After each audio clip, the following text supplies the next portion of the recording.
Bonsoir et bienvenue dans le 19-20. Dans l'actualité de la Côte d'Azur, ce dimanche 12 mai, une journée du vivre ensemble en paix. Aujourd'hui, les Azuréens se sont rassemblés à Nice. Ils ont rendu hommage aux victimes de l'attentat du 14 juillet et à celles de la Shoah. Cannes s'affiche. Le Festival international du film commence mardi. Son affiche a été installée ce matin sur le Palais des Festivals. Elle représente la cinéaste française Agnès Varda, disparue récemment. Enfin, des reines reprennent leur couronne. Les volleyeuses du RC Cannes, à nouveau championnes de France. Elles ont battu Nantes hier soir. Denise Delahaye reviendra sur ce succès dans notre chronique sport. Mais d'abord, cette journée du vivre ensemble en paix. À Nice, des Azuréens de tous milieux et de toutes origines ont marché pour dire non à la violence et à l'extrémisme.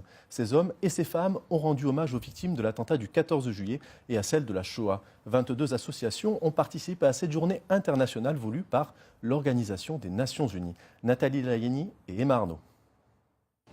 Ils n'imaginaient pas débuter cette marche ailleurs qu'ici.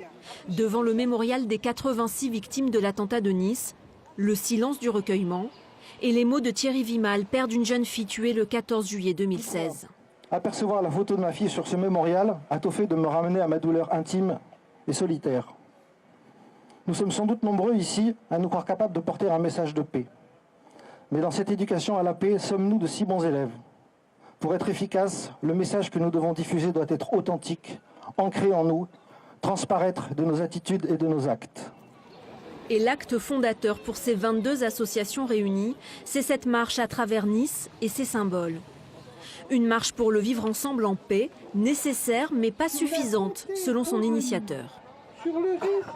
Je ne crois pas dans le pouvoir d'une marche. Je suis persuadé que cette graine, si on la plante dans la conscience de nos enfants, germera et donnera des résultats.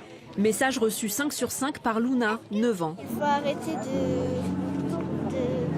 de faire de la violence et vivre en paix. Et